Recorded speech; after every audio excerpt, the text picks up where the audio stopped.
The House with a Clock in Its Walls is the new children's spooky comedy by Eli Roth. Yes, the same Eli Roth that's mostly known for his work on the Hostel movies. I went to this movie thinking it's going to be an Eli Roth horror film, but man was I surprised when I learned it's a PG children's movie. The film tells the story of an orphan boy named Lewis who goes to live with his uncle Jonathan, who he soon realizes is a warlock.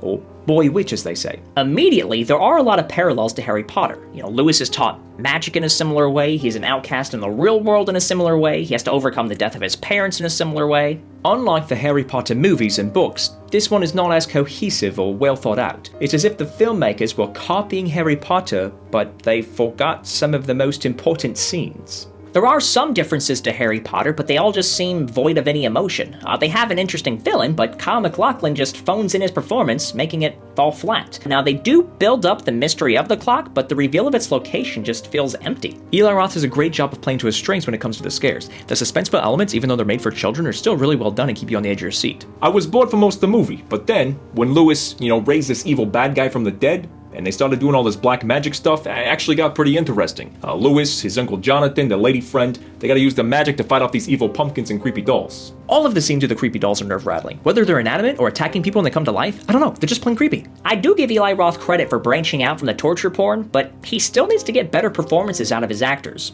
Jack Black and Cate Blanchett, they carry their own, of course, but that's just how good they are as actors. This movie was kind of boring at times, except for Jack Black and Cate Blanchett. Anytime they're on screen together, it's freaking hilarious. All the name-calling and bantering. I kind of wish I was just watching a movie with just the two of them the whole time.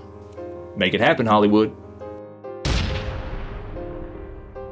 Eli Roth does a good job of adding thrills to a children's movie. Now, don't expect hardcore scares, it's rated PG after all. 6 out of 10.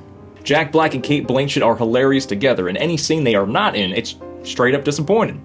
5 out of 10. This was a mismatch of story elements from better movies. They did get some things right, but they did fail at the overall story. 4 out of 10. There was some magical elements at the end, but not enough to make this kids movie adult-friendly. 4 out of 10. There were scares, but it wasn't scary. There was magic, but it wasn't magical. They had all these elements of a decent children's movie that just didn't come together in the end. 5 out of 10.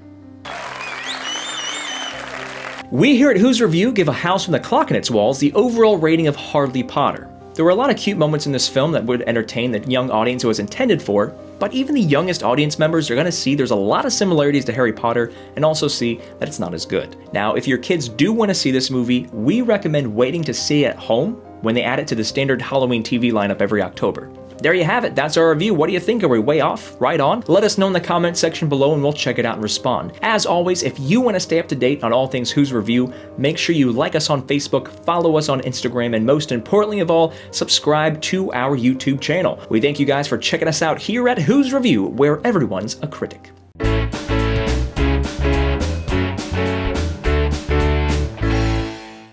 My head is starting to hurt. I still have like 4 characters to go.